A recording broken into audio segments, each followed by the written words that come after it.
नामधेयस्य काव्य नामधेयस्य नवीन नामधेयस्य अप्पय्यम्म अप्पायम नामधेयस्य एवंचो योगलाभिरुच्यर्थ नमस्कारण्य सुपनंद्रोगुण जपचमचपनि सहकुटुंबानां क्षेम स्थैर्य धैर्य विजय अभय आयुः आरोग्य ऐश्वर्य अभिवृद्धि धर्मार्थ काम्यमोक्ष चतुर्विध पुरुषार्थ फल सिद्ध्यर्थं मम यह जन्मनि पूर्वजन्मनि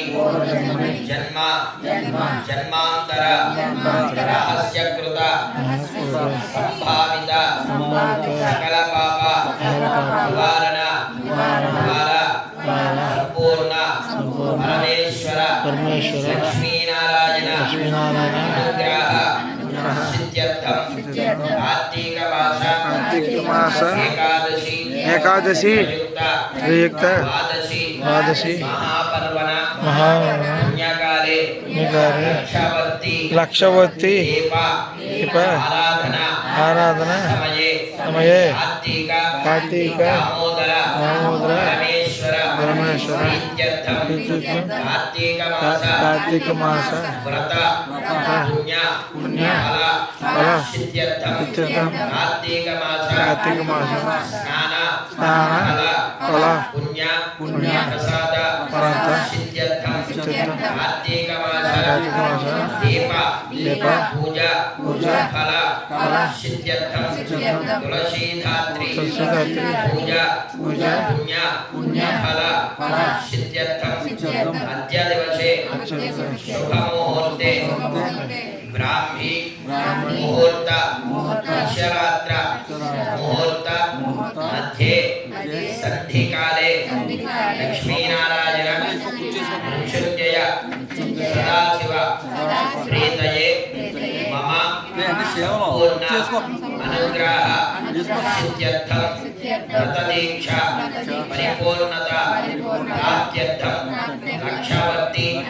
व्रत दीपाराधना समये देवभाण्ड स्थित लक्ष्मीनारायण परमेश्वर पूजांच करिष्ये దంపతులని ఒప్పుకోవడం రెండు అక్షతలు తీసుకుని ఈశ్వరుణ్ణి నారాయణ్ణి మనసులో ధ్యానం చేసుకోవడం ఆత్మాత్మం గిరిజామది పరిజర ప్రాణా శరీరం గ్రహం పూజాతే విషయోపభోగరచనా నిద్రా సమాధి స్థితి సంజాత పదయో ప్రదక్షిణ విధి స్తోత్రాన్ని సర్వాంగిరాః యత్యత్కర్మ కరోమి తత్తదఖిలం జంభోదపారాధనం శాంతాకారం పద్మశయనం సర్వమంత్రార్థసాధకం రూపం దేహం స్వరూపం విష్ణునామం ప్రధీయతే విష్ణోః సర్వదేవేశ విష్ణోః సర్వప్రభో నమో విష్ణో దేవదేవేశ విష్ణునామ సహస్రాన్వితం ధ్యాయామి.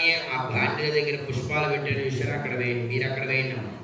ధ్యాయామి ధ్యానం సమర్పయామి ఆవాహయామి ఆసనం సమర్పయామి. భాండ్యుల పైన పుష్పాల పైన నీళ్లు జల్లండి. పాద్యం సమర్పయామి హస్తయోః అర్ఘ్యం సమర్పయామి ముఖే శుద్ధ ఆచమనయం సమర్పయామి. పశువు కుంకుమవేయండి.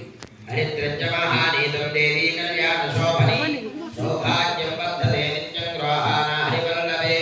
హరిద్రాం సమర్పయామి కుంకుమం శోభనం దివ్యం సర్వదా కుంకుమం వేయండి. కుంకుమం శోభనం దివ్యం సర్వదా మంగళప్రదం.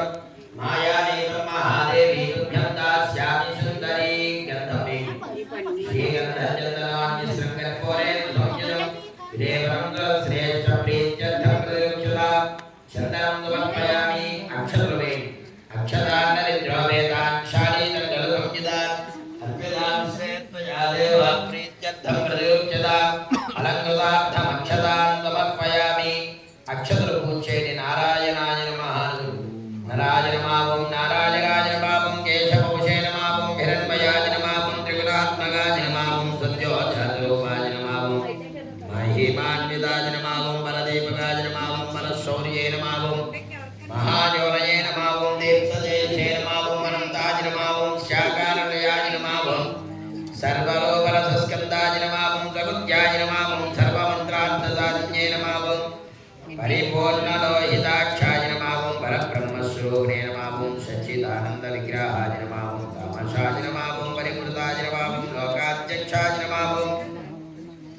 వేద వేదాంగపాలేభ్యో నమః లోకశిక్షణాయ నమః జాపానుగ్రహవిద్యే నమః నివృత్తి ధర్మదర్శకేభ్యో నమః సర్వధూపోజ మండలాయ నమః మహిమాన్వితాయ నమః దివ్యమంగళ విగ్రహాయ నమః విశ్వశాంత్యప్రదాయకాయ నమః సహస్రాన్వితపయోధారాయ నమః సమన్వయాయ నమః సర్వమంత్రార్థసాధకాయ నమః బ్రాహ్మణ్యే నమః సర్వమంత్రస్వరూపిణ్యే నమః ప్రభవాయ నమః విభవాయ నమః విశ్వశ్రియాయ నమః సహస్రాన్వితాయ నమః ఆద్యాదిక్రాంతిదాయ నమః రామాంతరస్థితాయ నమః బ్రహ్మాండమండలస్థితాయ నమః భావనాకన్యమానాయ నమః అనిర్విదాయ నమః మహస్యాంతవే నమః సహస్రపాదే నమః దక్షోభ్యాయ నమః విదరాయ నమః దీపకాయ నమః సర్వమాత్రమధ్యగాయ నమః అనంత దివ్యాల కళ్యాణ శోభితాయ నమః సర్వరసస్కంధస్వయిదాయ నమః పరబ్రహ్మణే నమః పరమాత్మనే నమః సత్యసంధగాయ నమః సర్వస్యామాంతవద్యే నమః దేవానాచ్యుతాయ నమః భావనాభావసంతుష్టమానాయ నమః సహస్రాన్విత శ్రీపదాయ నమః శ్రీలక్ష్మీనారాయణ దేవతామూర్తయే నానావిధ పరిమళపత్ర పుష్పాక్షత పూజాం సమర్పయామి ధూపం పరికల్పయామి.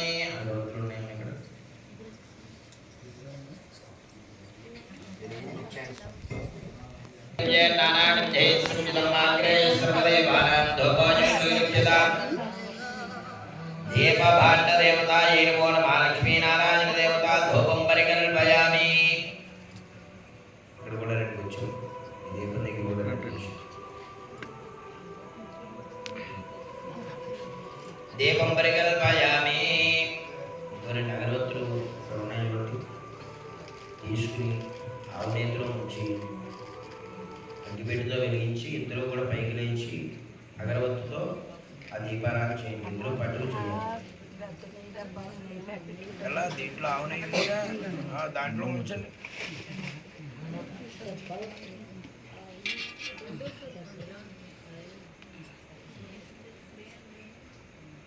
మూడు ముంచేస్తే ఎక్కువసేపు వెలుగుతాయని దాని అర్థం. మీరు పట్టుకొని ఆయన అగ్గిపొలు వేసి దాన్ని వెలిగిస్తారు. అప్పుడు పైకి లేచి చెరో దీపం ఇద్దరు పట్టుకు వెలిగించారు. బాగా ఉంది.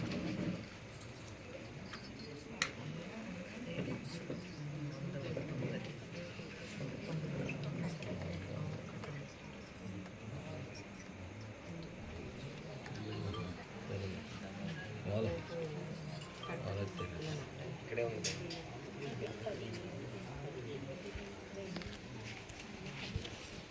పైకి లేవండి. ఎలాగలేదు వర్షం ఉంచితే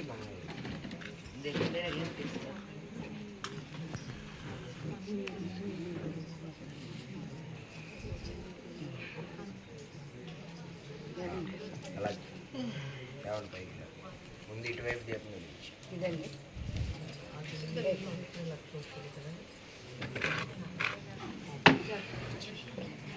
ఓం శ్రీయకాంతాయ కళ్యాణరథయే రథయేర్ధినాం శ్రీవేంకటనివాసాయ శ్రీనివాసాయ మంగళం కళ్యాణాద్భుతగాత్రాయ కామితార్థప్రదాయనే శ్రీమద్వేంకటనాథాయ శ్రీనివాసాయ మంగళం.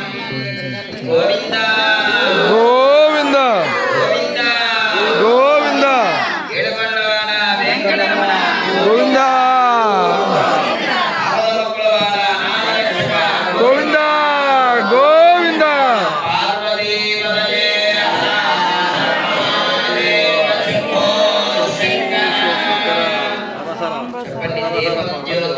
దేవందోగి దీపం జ్యోతి పరబ్రహ్మ దీపం జ్యోతి తపోభవం సాక్షాత్తు దీపదేవి నమోస్తుతే. దీపానికి మీ ఇద్దరు కూడా కొబ్బరికాయలు కొట్టండి. బాగుని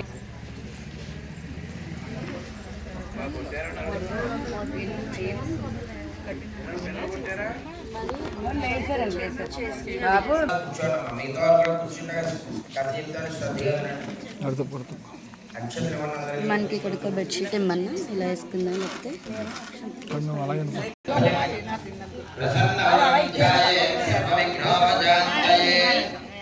నారాయణ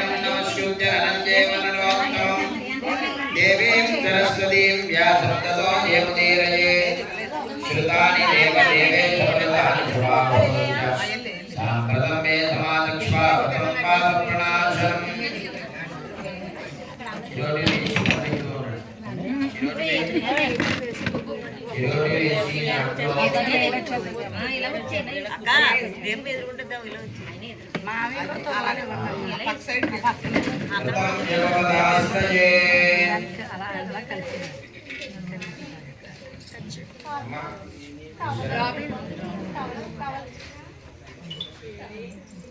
ఇక నుంచి వేసే ఒత్తులు రెండింటిలోనూ వేయాలి. కథ ప్రారంభంలోనే వెలిగించేటప్పుడు మాత్రమే మగవారు, మిగతా వేసేవి రెండు కూడా నువ్వే చూసుకుంటూ ఉండాలి. నేను కూర్చో లేకపోతే కుర్చీ వేసుకున్నా పర్వాలేదు.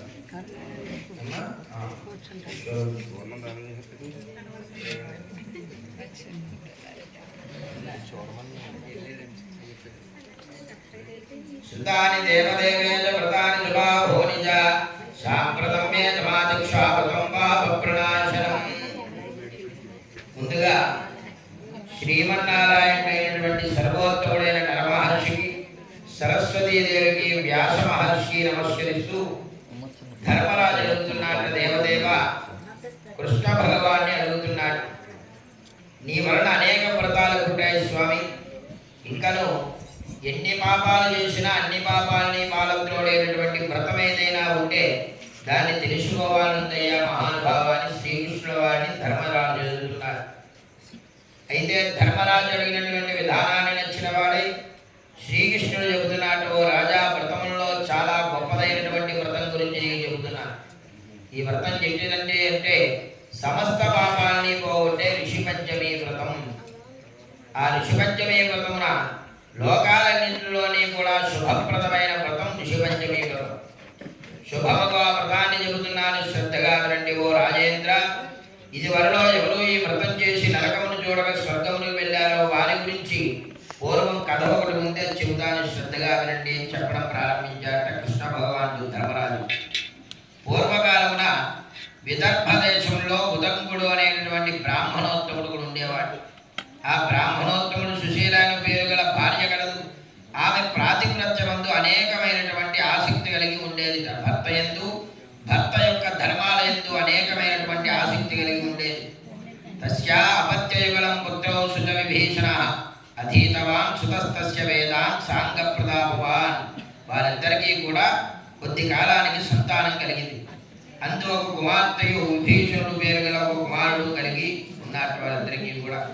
కుమారుడు షడాంగపూర్వకంగా వేదాల్ని అనేకమైనటువంటి శాస్త్రాన్ని తెలుసుకున్నట్ట. ఉదంకుడు తన కుమార్తెను సత్కులమందు పుట్టిన యోగ్యుడైనటువంటి వరుడికిచ్చి వివాహం చేయగా వివాహంగానే దైవవశము చేత ఆమె భర్త చనిపోయాడు.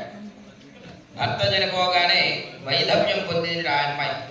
వైధవ్యం పొంది సతీ ధర్మమును పాటించు తండ్రి ఇంటనే ఉండేదిట. అలా కొంతకాలం గడుస్తూ ఉండగా ఉదంకుడు కుమార్తె యొక్క వైధవ్యాన్ని చూసి ఎప్పుడూ దుఃఖిస్తూ ఉండేవాడు. నా కుమార్తెకి ఇటువంటి కష్టం వచ్చింది, ఈ కష్టం రాకపోయింటే తను కూడా అందరి యొక్క అమ్మాయిలాగానే చక్కగా సంసారం చేసుకుంటూ అనేక విధాలైనటువంటి సుఖాన్ని శుభాన్ని పొందుతూ ఉంటుంది కదా అని మనస్సులో బాధపడుతూ ఉండేవాడు. ఎప్పుడు చూసినా కూడా వేస్తున్న కథ జరుగుతూ ఉండగా నువ్వు వెలిగిస్తూ. అలా కుమార్తెను చూసి బాధపడుతూ ఒకనొక రోజున ఇంటి నుంచి బయలుదేరి గంగా నది ఒడ్డును ఒక నివాసం ఉండేటటువంటిగా ఒక పాక వేసుకుని దాంట్లో నివాసం ఉండేవాడు. ఆ బ్రాహ్మణుడు అక్కడ నివసిస్తూ ఉండగా కొంతమంది శిష్యుడికి వేదాలు చెబుతూ ఉండేవాట. ఆమె కుమార్తెయు తండ్రికి అత్యంత సేవలు చేస్తూ ఉండేది. ఇంకెక్కడికి వెళ్ళే అవకాశం లేదు కనుక ఆ చిన్నది ఒక రోజున తండ్రి సేవ చేసి బాగా అలిసిపోయి నిద్రపోతూ ఉంది. ఆ నిద్రపోతూ ఉన్న సమయం ముందు ఆమె శరీరాన్ని అనేకమైనటువంటి పురుగులు ఆవహించుకున్నాయి. ఆ బ్రాహ్మణ శిష్యులు వస్త్రాలు లేకుండా రాతి మీద పడుకున్నటువంటి ఆ అమ్మాయిని చూసి వెంటనే చాలా భయపడ్డారు. భయపడి ఏమిటి గురువుగారి భార్యకి ఇటువంటి కష్టం వచ్చింది, గురువుగారి కుమార్తెకి ఆమె అలా పడున్నటువంటి ఏంటి, ఈ పురుగులన్నీ తనను తింటూ ఉన్నాయి, స్పర్శ కూడా లేకుండా బాధపడుతోంది ఏంటి అమ్మాయి అని చెప్పి వెంటనే ఆ యొక్క అమ్మాయి తల్లి వద్దకు వెళ్ళి ఇట్లు చెబుతూ ఉన్నట్టు, తల్లి నీ కుమార్తె నిరుపమానంగా యోగ్యురాలైనటువంటి అమ్మాయి పురుగుల సమూహం చేత అనేకమైనటువంటి బాధలు పడుతూ స్పృహ లేకుండా పడి ఉందమ్మా, మేము తెలుసుకుని నీకు తెలుసుకోవడం కోసం చెబుతూ ఉన్నామన్నాడు. వజ్రపాదం శ్రుత్వా యచ్చిష్యే సమదోహృతం శాస్తమానసా శీఘ్రం తత్సమాపముపాగత. శాంతమైనటువంటి మనస్సు గలదే ఆమె తల్లి శిష్యులు చెప్పినటువంటి యొక్క వినిపెడరానటువంటి కఠోరమైనటువంటి మాటలు విని వెంటనే కుమార్తెను చూడటం కోసం ఆమె వద్దకు పరిపరికి వచ్చింది. అలా పురుగులచే వ్యాపించబడి ఉన్న కుమార్తెను చూసి ఆమె తల్లి మాటమాటికి గుండెలు బాదుకునుచు చాలా దుఃఖం చెందుతూ మోర్చపోతూ ఉంది. పిదప తల్లి కొంతసేపటికి తిరిగి తెచ్చుకున్నదై కుమార్తెను లేవదీసి నీళ్లతో కళ్ళు తుడిచి చేతులతో ఆలింగనం చేసుకుని తన భర్త వద్దకు కుమార్తెను తీసుకువెళ్ళిన స్వామి, మన కుమార్తె దోషమెరగని యోగ్యురాలు. ఈమె నిద్రిస్తుండగా శరీరం నుండి పురుగులు ఉద్భవించి అవన్నీ కూడా తన్ని కొడుతూ పాపము చేత కలిగి ఉన్నాయా అని చెప్పు అని చెప్పి భర్తను అడుగుతోంది. జ్యోతిష్యం చూసి తన కుమార్తె యొక్క కష్టాన్ని చెప్పమని. ఆ బ్రాహ్మణోత్తముడు తన భార్య చెప్పిన మాటలు విని ధ్యాననిమగ్నుడై దివ్య జ్ఞానము చేత చిన్నదాని గత జన్మ వృత్తాంతమంతా తెలుసుకున్నాట. ఏమిటా గత జన్మ వృత్తాంతం? ఆ అమ్మాయి కూడా గత జన్మలో ఒక బ్రాహ్మణోత్తముడి ఇంట్లోనే జన్మించి తన స్నేహితురాలతో కూడా చక్కగా ఆడుకుంటూ పాడపాడుతూ శుభప్రదంగా ఉంటూ అనేకమైనటువంటి శుభాలు కలిగి ఉన్నదు కూడా ఎక్కడా ఒక చోట పొరపాటు జరిగింది. ఇక్కడ కథ వింటున్న వాళ్ళు స్త్రీలు చాలా మంది ఉన్నారు. ఈ కథ కొంచెం ఇబ్బందిగానే ఉంటుంది అని తీసుకోవడం తప్పదు శాస్త్రంగా. అయితే ప్రతి స్త్రీకి కూడా రజస్వర సమయం అనేది ఉంటుంది. రజస్వర సమయంగానే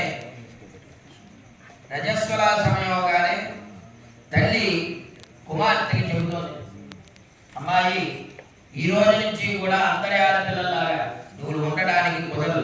ఎందుచేత రజస్వరయ్య ఇక నుంచి కొన్ని ధర్మాలు ఉంటాయి, ఆ ధర్మాలు పాటిస్తూ ఉండాలమ్మా అని చెప్పింది. ఎప్పుడైతే ఆ మాట చెప్పిందో ఈ అమ్మాయి అనుకుంటోంది, మా అమ్మకి చాదస్తం ఎక్కువ, వయస్సు పెరిగింది, నన్ను తన కనుసంఖ్యలో పెట్టుకోవాలని ఆలోచిస్తోంది అని చెప్పి ఆ భావన చేత తల్లి మాటలు పెడజగులు పెట్టేసి తోటి స్నేహితులు ఎలా ఉంటున్నారో అలాగే ఉంటుంది ఆ అమ్మాయి కూడా. అయితే కొంతకాలం ఇలా రజస్వర అవుతూ ఉండగా కొన్ని చేయకూడని పనులు ఉంటాయి. ఏమిటి రజస్వర అయినప్పుడు నెల నెల బహిష్టైనా కూడా ఆడవారు చేయని పనులు ఏమిటి అంటే 3 సందర్భాలు ఎక్కువ త్యజించడం అంటే విడిచిపెట్టదు.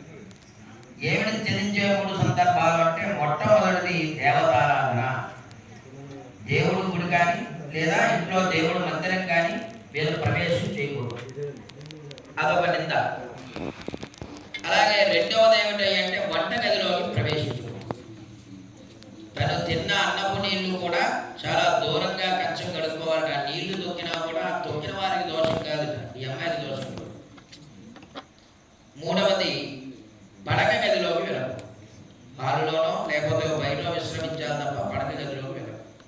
ఈ 3 ధర్మాలు చెప్పిందండి కుమార్తె. అమ్మ నువ్వేం ఆచరించకపోయినా ఆచరించినా తెలిసి పుణ్యం చేయకపోయినా పర్వాలేదు, కానీ పని కట్టుకుని పాపం మూటగట్టుకోకూడదు. కాబట్టి నువ్వు ఈ 3 పనులు ఎప్పటికీ చేయవద్దమ్మా అని చక్కగా వివరించి చెప్పింది. చెప్పి కొంతకాలం అయ్యిందో లేదో ఒక నెలకి అమ్మాయి బహిష్టయిందిట. అమ్మ మాటలు గుర్తుకొచ్చాయి. దేవుడు ఆలయంలో కానీ లేదా దేవుడి యొక్క గదిలో కానీ వెళ్ళొద్దన్నగా వెళితే ఏం జరుగుతుందో చూద్దామని ఆ బహిష్టు ఉండగానే గదిలోకి వెళ్ళింది. ఆ వెళ్ళగానే ఒక పాపం చుట్టుకుని ఉంది. అలాగే రెండవసారి మళ్ళీ అయినప్పుడు మొన్న దేవుడి గదిలోకి వెళ్ళాను, ఈ నెలల్లో కూడా నాకేం మార్పు రాలేదు, బాగానే ఉన్నాను కదా, మరి ఇప్పుడు రెండో పని చేయకూడదన్న కదా అని ఇంటిలోకి వెళ్ళి వంట వండించుకుని ఆ అన్నము వంటింట్లో కూర్చుని భోజనం చేసి రెండవ పాపం మూటగట్టుకుంది. ఇంకా 3వ రోజుకి వచ్చేసరికి ఈ 3వసారి బహిష్టంగానే పడక గదిలోకి ఎందుకు వెళ్ళకూడదని చెప్పారో అది కూడా చూస్తాను, ఇప్పటి వరకు నాకు ఏ కష్టం రాలేదు. పడక గదిలోకి వెళ్ళింది. పడక గదిలోకి వెళ్ళిన వెంటనే ఈ 3 సార్లు చేసిన అపరాధం చేత ఆ ఇంట్లో ఉన్నటువంటి లక్ష్మీదేవి వెళ్ళిపోయి జ్యేష్ఠాదేవి ప్రవేశించి ఆ తండ్రి గారికి తల్లికి కూడా తను పుట్టినప్పటి నుంచి ఇప్పటి వరకు ఎన్ని శుభాలు కలిగాయో ఆడపిల్ల లలితా స్వరూపంలో పుట్టడం చేత ఈ 3 తప్పుల చేత ఉన్నటువంటి భోగం అంతా పోయింది. దారిద్ర్య బాధ అనుకుంది. వాళ్ళ ఇంటి ముందు నుంచి వెళ్తున్న 10 మంది బ్రాహ్మణులు లేదా 10 మంది బాటసారులో 10 మంది స్త్రీలను పిలుచుకు వచ్చి అతిథి భోజనం తింటే తప్ప వాళ్ళు భోజనం తినకున్నటువంటి నియమనిష్ఠులతో ఉన్న వారికి దారిద్ర్య బాధ పట్టింది. బహిష్టు చేత చేసినటువంటి దోషం. అయితే ఆ తండ్రి గారికి పాపం ఏ విషయం తెలియదు, తల్లికి తెలిసినా చెప్పలేకపోతుంది. ఎంత చూసినా కూడా తల్లి శత్రువురాలైపోతుంది అమ్మాయికి. నాకు పదే పదే ఇలా ఉండు అలా ఉండు నియమం ఇష్టం అంటూ చెప్తూ నన్ను బాధ పెడుతోంది. ఇలా కొంతకాలం జరిగేసరికి అమ్మాయికి వివాహం జరిగింది. వివాహం జరిగి ఆ జన్మలో కూడా భర్త ముందుగానే గతించాడు. గతించగానే అత్తమామలు మొదలగు వారంతా కూడా ఈ అమ్మాయిని నష్టజాతకురాలని, ఈ అమ్మాయి రావడం వల్లే తన కుమారుని కోల్పోయామని చెప్పి అమ్మాయిని పుట్టింటికి తరవేసి, పోని పుట్టింటికి వచ్చి తండ్రి చెంత బావుగా ఉన్నదా అంటే తన పూర్వం ఎలా ప్రవర్తించేదో అలా ప్రవర్తనతోనే ఉండేది. అలా కొంతకాలం జరిగేసరికి తల్లిదండ్రులు ఇద్దరు కూడా గతించారు. ఈ కుమార్తె ఎక్కడ తినడానికి తిండి లేదు, పడుకోవడానికి చిన్న జాగా కూడా దొరకట్లేదు. ఆకుడికి వెళ్ళి ప్రసాదం తెచ్చుకునో లేకపోతే ఎక్కడైనా పడుకోవడానికి వీలుంటే అక్కడ నిద్రపోవడం, అనేకమైనటువంటి కష్టాలు. ఆ కష్టాలన్నీ అనుభవిస్తూ కొంతకాలానికి అమ్మాయి మరణించి నరకానికి వెళ్ళగానే ముందుగా యమధర్మరాజు, చిత్రగుప్తుడు మొదలగు దేవతలంతా కూడా ఉండగా ఈ అమ్మాయి యొక్క పాపము చిట్టా ప్రవేశపెట్టమన్నారు. ప్రవేశపెట్టమంటే ఆ యొక్క అమ్మాయి పుట్టగానే చిత్రగుప్తుడు కొన్ని పాపాలు తీసేస్తాడు. ఏం చేత స్త్రీ ఎప్పుడు మానసిక బాధను ఎక్కువ పొందుతూ ఉంటుంది. ఎవరికి చెప్పుకోలేకో లేకపోతే ఇటువంటి ఇబ్బంది ఎవరికి రాకూడదనో ఇటువంటి ఆలోచన కలిగి ఉంటుంది. అంచేత ఆ మానసిక పాపాలన్నీ కూడా పుట్టడంతో ఆ చిట్టా నుంచి చెరిపేస్తారు. ఇంకా అక్కడి నుంచి భూమి మీద పుట్టాక ఏం చేస్తుందో అది మాత్రం రాసుకుంటాడు.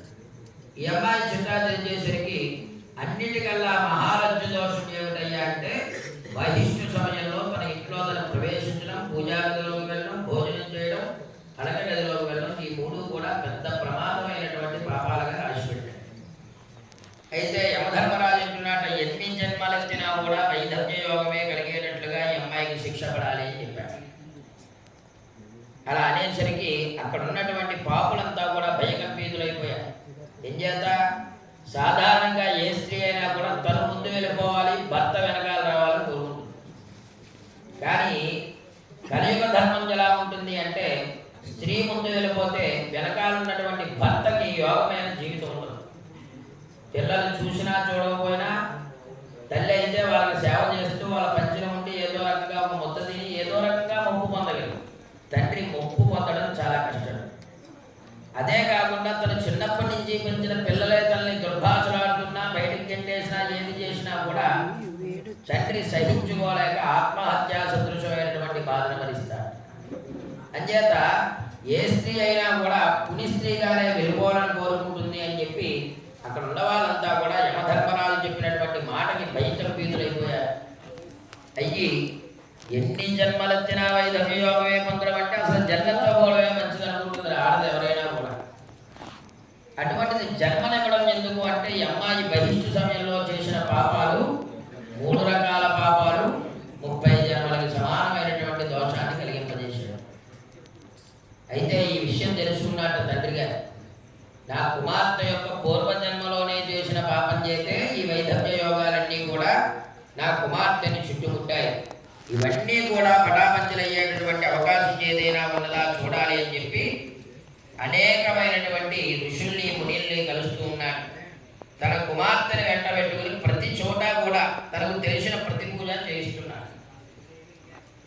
అలా అనేకమైనటువంటి దోషాలతో శరీరం అంతా కూడా పురుగులు పట్టేస్తోంది. రోజు రోజుకి శరీరం అంతా కూడా పురుగులు పడుతోంది.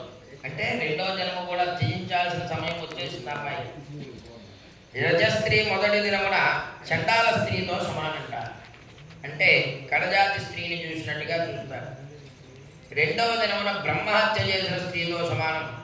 3వ దినమున చాకలి స్త్రీతో సమానం. 4వ దినమున స్నానంతో అమ్మాయి పరిశుద్ధి అవుతుంది. జన్మంలో ఈ చిన్న తన చెలిగత్తులు ఋషిపంచమ వ్రతం చేయడం చూసింది. ఒక రోజు చూసి ఆ వ్రతం చేయ వారిని అవమానించింది. ఈ చేసిన పాపాలే కాక ఇంకొంత పాపం చూడగొట్టాలి. ఎందుకంటే 30 జన్మల్లోని దోషం కలగాలిగా. ఏదో రకంగా ఆ పాప ప్రభావాన్ని కనిపిస్తూ ఆ చండాలమైనటువంటి మనసు చేత, చండాలమైనటువంటి ఆలోచన చేత ఋషిపంచమి వ్రతం చేసే వాళ్ళందరినీ కూడా ఏడిపించడం. ఈ వ్రతాలు పూజలు చేస్తే పుణ్యం వస్తుందా, ఏమీ రావు, డబ్బు ఖర్చునో సమయం ఖర్చునో, ఇలా అవహేళన చేస్తూ మాట్లాడుతూ ఉండేది. అలా అవహేళన చేస్తూ మాట్లాడుతూ ఉన్నా కూడా వాళ్ళేం పట్టించుకునేవారు కాదుట. ఈమె శరీరం అంతా కూడా అవహేళన చేసినటువంటి అప్పుడు ఎన్నైతే నోటిలోంచి బిందువులు పడిపోతాయో, ఇప్పుడు నేను మాట్లాడుతూ ఉన్న నోట్లోంచి కొన్ని బిందువులు పడుతూ ఉంటాయి. అలా ఈ ఋషి పంచమి వ్రతాన్ని అవహేళన చేసినప్పుడు ఎన్ని బిందువులు పుట్టాయో అన్ని బిందువులు పురుగులుగా చేరి తన శరీరాన్ని కొట్టడం మొదలుపెట్టి వెంటనే ఈ పాపం అంతా కూడా తెలుసుకున్నటువంటి తండ్రికి ఎలాగైనా కూడా తన కుమార్తెని కాపాడుకోవాలనే ఆలోచన పెద్దగా పెరిగింది. సుశీల అంటే ఈ యొక్క బ్రాహ్మణుడు భార్య అడుగుతోందిట, ఏ వ్రతం చూసిన జీవులన్నతులు కూడా కల్మషమైనటువంటి బ్రాహ్మణుల ముందు పుట్టి బ్రహ్మతేజస్సు కలిగి తపోనిష్టాగరుష్ఠులైన మీ బోటి వారి గురించి ఏమని చెప్పాలి స్వామి? ఆ వ్రతమును అవమానించడం చేతే మీ కుమార్తెకి క్రిమి సమూహమైనటువంటి బాధ కలుగుతోంది. ఏ విధంగా చేయాలో నాకు విస్తారంగా చెప్పండి, నా కూతురి కోసం నేను వ్రతం చేస్తానని చెప్పిందట తల్లి. ఎందువల్ల? కూతురు వైధవ్యం పొందింది కనబట్టి, భర్త లేడు కనబట్టి నేను నా భర్తతో కూర్చుని వ్రతం చేసి ఆ ధారని అమ్మాయి భక్తుడు చెబుతున్నట్టు సుశీల ఏ వ్రతం చేయడం వల్ల స్త్రీలు తాము చేసిన సకల పాపాల నుంచి వెంటనే విముక్తురాలవుతారు. అట్టి వ్రతములకెల్లా ఉత్తమైన వ్రతం ఏమిటో చెబుతున్నాను, శ్రద్ధగా విను. దుఃఖాయన్మే మనసః సారీ సౌభాగ్యవాప్నుయాత్ కళ్యాణాన్ని వివర్ధంతే సముద్యాశ్చ నిరాపదాః. పురుషుడి వ్రతం చేస్తే ఆధ్యాత్మిక, ఆదిదైవిక, ఆది భౌతిక దుఃఖత్రయాల నుంచి విడవబడుతున్నాడు. ఇక్కడ గొప్ప విషయం ఏమిటి అంటే స్త్రీ యొక్క పూజ ఏదైతే ఉంటుందో ఆ పూజా ఫలితం భర్తకు ఒక్కడికే దక్కుతుంది. అదే భర్త పూజ చేస్తే తన భార్యతో పాటు పిల్లలకు కూడా దక్కుతుంది ఆ పూజా ఫలితం. అలా పూజ చేసేటప్పుడు భార్యతో కూడుకుని పురుషుడు ఎవరైతే వ్రతం చేస్తారో, కొన్ని వ్రతాలు భార్య ఒకటి చేయవచ్చు, వరలక్ష్మి వ్రతం, ఇలా కొన్ని వ్రతాలు ఉన్నాయి, శ్రావణ మంగళ గౌరీ వ్రతం ఇవన్నీ. కానీ ఉద్యాపనీయమైనటువంటి వ్రతాలు ఏవైతే ఉంటాయో భర్తతో పాటే చేయాలి. ఇంకా బాగా చెప్పాలి అంటే భర్తే చేయించాలి. భర్తని భార్య బతిమాలకుండా ఈ వ్రతం చేయాలంటే నాకు చేసుకోనా లేదా, ఈ వ్రతం ఆచరించాలనుకుంటున్నానని భార్య నోట్లో ఎప్పుడైతే మాట వస్తుందో ఆ మాటను పట్టుకుని వ్రతం చేయించాలట భర్త. ఎంచేత భర్తకి ఈ వ్రతం చేయడం వల్ల పుణ్యం ఏమిటి? వాళ్ళ ఆవిడ దీపాలు వెలిగించుకుంటే ఈవిడికి పుణ్యం ఏమిటి, ఇతనికి పుణ్యం ఏమిటంటే ఆధ్యాత్మిక, ఆది దైవిక, ఆది భౌతిక దుఃఖత్రయాలు మూడు ఉన్నాయి. పురుషుడికైనా స్త్రీకైనా కూడా మాతృరుణం, పితృరుణం, దైవరుణం ఈ మూడు కూడా తీరవు. ఇంచేత జన్మనిచ్చినటువంటి తల్లిదండ్రుల రుణం తీర్చుకోవడం అసాధ్యం. అలాగే ఇంతటి జీవితాన్ని ప్రసాదించిన దైవిక రుణాన్ని కూడా తీర్చుకోవడం అసాధ్యం. కానీ ఈ యొక్క ఋషి పంచమి వ్రతం భార్య చేస్తూ ఉండగా భర్త పక్కన కూర్చుని తన వ్రతానికి కావలసినటువంటి సామాగ్రిని, వ్రతానికి కావలసినటువంటి వైభవాన్ని, వ్రతానికి కావలసినటువంటి భోగాన్ని ప్రసాదిస్తే ఆ పురుషుడికి ఈ యొక్క మూడు త్రయాలు కూడా సమూలంగా నిర్మూలనయ్యి రుణ విముక్తుడవుతాడు అని చెప్పబడుతోంది శాస్త్రం. అలాగే స్త్రీని వ్రతం చేసినట్లయితే దీర్ఘ సుమంగళి ఫలితాన్ని పొందుతారు. పురుషుడికేమో రుణత్రయాలు పోతాయి, స్త్రీకేమో దీర్ఘ సుమంగళి ఫలాన్ని పొందుతుంది. అలాగే నిరంతరము కూడా శుభములు కలుగుతాయిట. ఆపద అనేది దరిచేరే సమయానికి గౌరీ ప్రసాదం చేత ఆపదలన్నీ కూడా తొలగిపోతాయి. అలాగే అనేకమైనటువంటి సుఖ సౌభాగ్యాలన్నీ కూడా భార్యతోటే ప్రవేశిస్తాయి ఇంట్లోకి. ఇంచేత పురుషుడు ఎంత సంపాదించినా, ఏమి చేసినా, ఎంత అందమైన ఇల్లు కట్టుకున్నా, ఎన్ని కారులున్నా, ఏదున్నా కూడా వివాహం చేసుకున్నప్పుడు ఏ జాతి అయినా, ఏ కులమైనా, ఏ మతమైనా కూడా భార్యతో పాటు ఇంటికి అగ్ని తెచ్చుకుంటారు. భార్యే అగ్ని. అంచేత వంటశాలకు అధిపతి ఎవరు అంటే భార్య, ఇంట్లో ఆవిడే అగ్నిట. అంచేత సంకల్పంలో కూడా వైశ్వదేవ హోమాంగే భార్య త్రయక్షతి. కేవలం వంట చేయడానికే కాదు, నాతో పాటు అక్కడి నుంచి సుమారు పురుషుడికి ప్రారంభమవుతాయి. అలాగా భార్య చేత కలిగే శుభాలన్నీ కూడా పొందుతావయ్యా అని చెప్పాడు. ఈ విషయాన్నంతా కూడా తెలుసుకున్న వాడై ఉదంకుడు తన భార్యతో చెబుతున్నాడు. ఈ వ్రత ప్రభావం చెప్పి తన కుమార్తె ఈ వ్రతం చేయించగా ఇది వ్రత ప్రభావం చేత బ్రాహ్మణ కుమార్తె సర్వదోషాల నుండి కూడా విడుదలవుతుంది అని చెప్పాడు. చెప్పగానే బానే ఉంది స్వామి, ఋషిపంచమి వ్రతం అంటున్నారు. ఈ దేవతలు అంటే అత్రి, వశిష్ఠ, భరద్వాజ, జమదగ్ని, విశ్వామిత్ర, కన్వాది సకల దేవతారుషు అంటే 7 ఉన్నట్టు. ఈ 7 కూడా ఉత్తర భాగాన్ని, ఈశాన్యం నుంచి ఉత్తర భాగానికి మాధ్యమంలో నక్షత్ర రూపంలో నివసిస్తూ ఉంటారు. అరుంధతి నక్షత్రం వివాహంలో మనకు చూపిస్తాగా ఆ నక్షత్రం యొక్క పై భాగంలో 7 సంఖ్యాకారం ఎలా ఉంటుందో అలా కనిపిస్తారు 7 ఋషులు. 7 ఋషుల్ని ఎన్ని సంవత్సరాల గురించి ఉద్యాపన చేయాలి అంటే ఇప్పుడైతే వ్రతం బట్టి సాయంత్రం ఉదయాన్నే ఉద్యాపన చేసే అవకాశం ఉంది. ఇందువల్ల కలియుగ ప్రభావం చేత కొన్ని నియమనిష్టలు పాలించలేకపోతున్నాం కాబట్టి. కానీ భాద్రపద శుద్ధ పంచమి అంటే వినాయక చవితి తర్వాత రోజు వచ్చే పంచమిని ఋషి పంచమి అని పిలుస్తారు. ఇప్పుడు ఏదైతే రామకృష్ణ గారి దంపతులు మండపారాధన చేసి పూజ చేశారో అంత మండపారాధన ముందులో చేయాల్సి ఉంది. గోదావరి తీరానికి ఎన్ని ప్రాయశ్చిత్తాలు చేశారో అన్ని ప్రాయశ్చిత్తాలు చేయాల్సి ఉంది.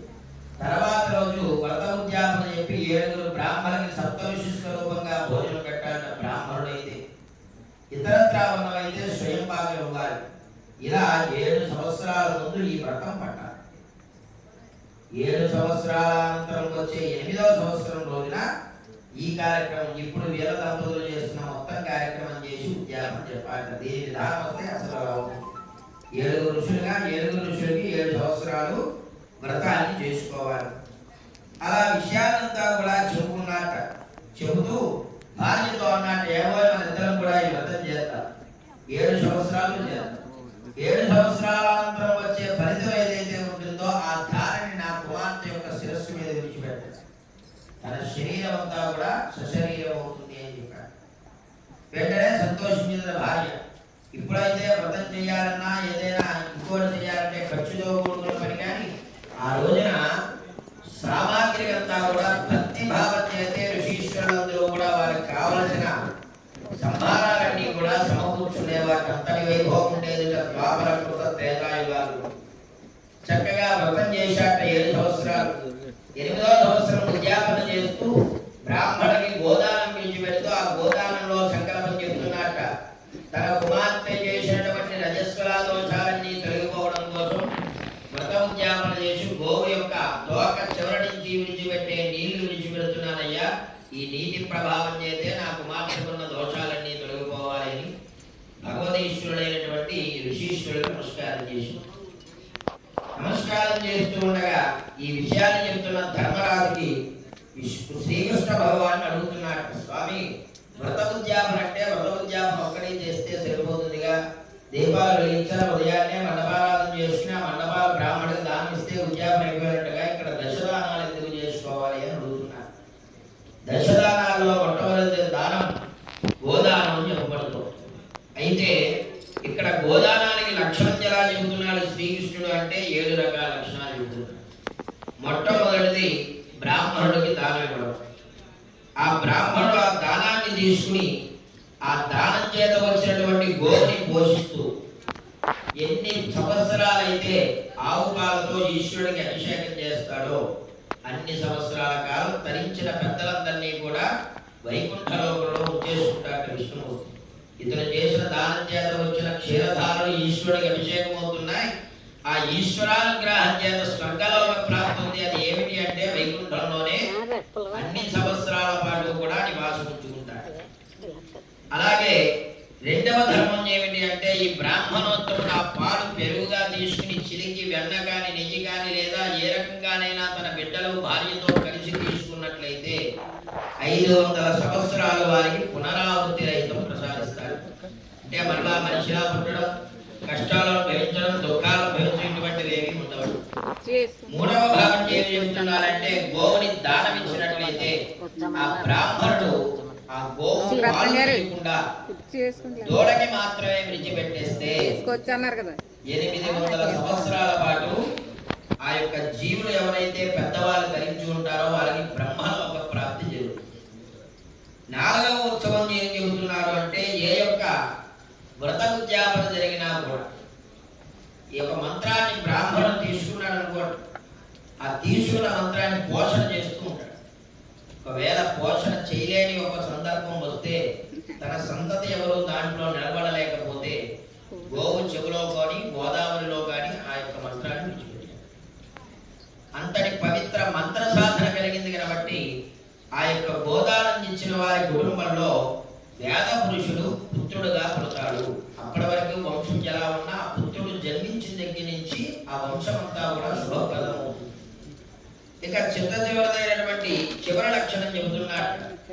ఎంతటి పాప నివృత్తి కలిగినటువంటి దోషాలని అంటే ఇందాక మనం చెప్పుకున్నాం, రజస్వల దోషం ఎంత పాపాన్ని ఇస్తుందో అంత రజస్వల దోషాన్ని కూడా తన తోక చివరి నుంచి విడిచిపెట్టినటువంటి నీళ్ల చేత భస్మంలో ఈ యొక్క అగ్నిహోత్రంలో వేసిన పత్తి ఎలా అయితే భస్మం అయిపోతుందో, దూది వేయండి ఇప్పుడు అగ్నిహోత్రంలో మన కనిరెప్ప వేసేలో మాయమైపోతుంది. అంత తృణప్రాయంగా దోషాన్ని తీసేస్తారు. అలాగే యొక్క ధర్మాలు, భూదానం కానీ ఇంకా ఏదైనా మిగతా దానాలు ఉన్నాయో ఆ దానాలన్నీ కూడా చెప్పాడు. ఇవన్నీ కూడా సశస్త్రీయంగా ఆచరించి ఆ వ్రత ఉద్యాపన ఫలితం ఏదైతే ఉందో ఆ నీళ్లను తీసుకెళ్లి కుమార్తె శిరస్సు మీద చల్లాడు. శరీరం మీద ఉన్నటువంటి పురుగులన్నీ కూడా మాయమైపోయాయి. 30 జన్మల పాటు వైధవ్య యోగం పొందాల్సిన కుమార్తె ఋషిపంచమి వ్రతం చేయడం చేత మరు జన్మలో అదే బ్రాహ్మణుడు